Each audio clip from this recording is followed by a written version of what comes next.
ऐकली असेल कदाचित. दार उघड, दार उघड, चिवताई चिवताई दार उघड.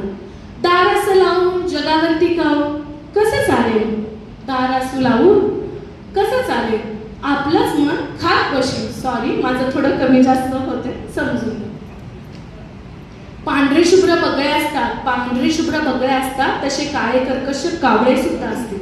कावळ्याचे डावपेच पक्के असतील, कावळ्याचे डावपेच पक्के असतील, त्याचे तुझ्या घरट्याला धक्के बसतील, तरी सुद्धा या जगात वावरावं लागतं ग. आपलं मन आपणच सावरावं लागतं ग. कोकिळ सुंदर गातो म्हणून आपण का खिन्न व्हायचं? मोर सुंदर नाचतो म्हणून आपण का सुन्न व्हायचं? तुलना करीत बसायचं नसतं ग. प्रत्येकाचं वेगळं पण असतं ग. प्रत्येकाच्या आत एक फुलणारं फूल असतं, प्रत्येकाच्या आत एक खेळणारं मूल असतं.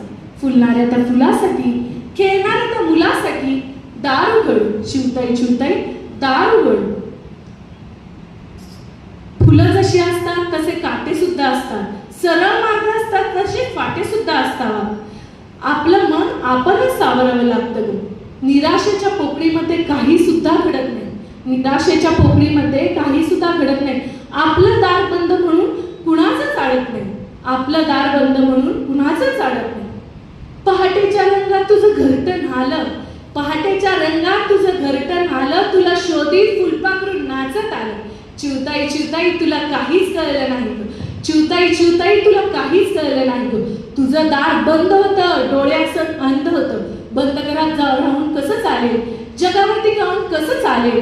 दार उघड, चिवताई चिवताई दार उघड. धन्यवाद.